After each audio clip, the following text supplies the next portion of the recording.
The Southpaw versus Orthodox matchup is not a fair fight. It's a rigged game. The board is tilted, the rules are different, and the Southpaw has spent their entire life mastering the loopholes. While the Orthodox fighter is playing checkers, the Southpaw is playing chess.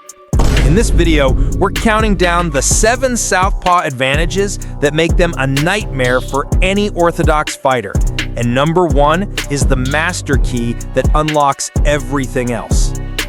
Coming in at number 7, the most subtle advantage. The Orthodox 1-2 is the most common rhythm in boxing. A Southpaw's very existence breaks this rhythm. Your guard is naturally positioned to counter their 2, their cross. Your stance is a natural counter-punching machine. You automatically force them out of their most comfortable offensive pattern, making them hesitant and predictable from the first bell. At number 6, the tool that dismantles their offense. In the open stance, your lead hands are in constant contact. This is the hand battle. Your lead hand is not just for punching, it is an offensive shield. By constantly parrying, pinning, and controlling their jab, you are not just defending, you are actively shutting down their entire offensive system before it can even start.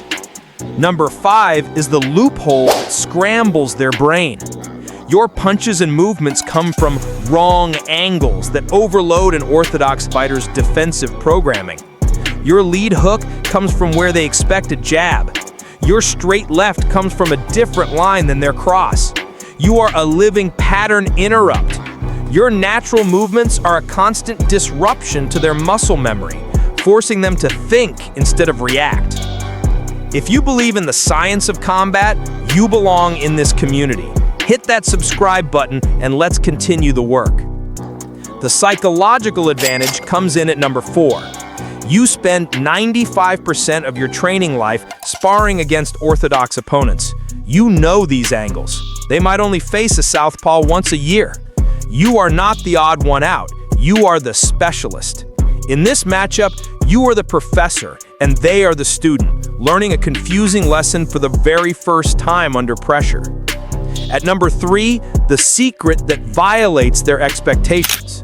An Orthodox fighter's brain is programmed to slip or parry a weak, range-finding jab.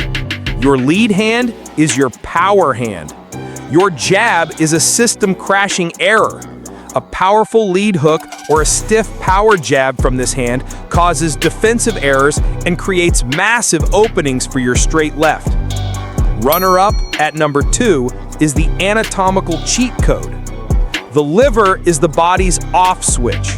For an Orthodox fighter, it's protected. For you, it's on the open, front-facing side. Your straight left is not just a headhunting tool, it's a purpose-built liver-seeking missile. You have a direct, unblocked line to a fight-ending body shot that they are uniquely vulnerable to.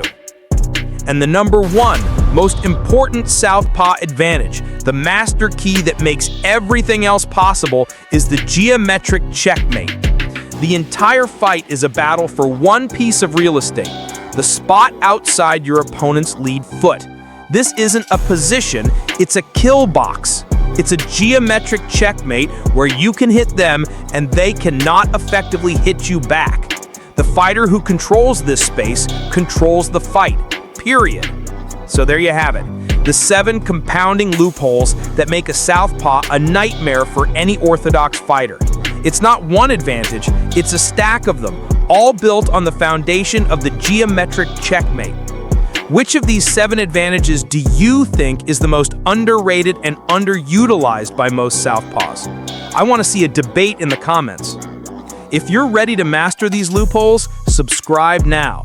And if you're an Orthodox fighter who wants to know how to shut down a Southpaw, you need to watch my How to Shut Down a Southpaw guide right here on the screen. To beat your enemy, you must know them. Train smart, stay ready.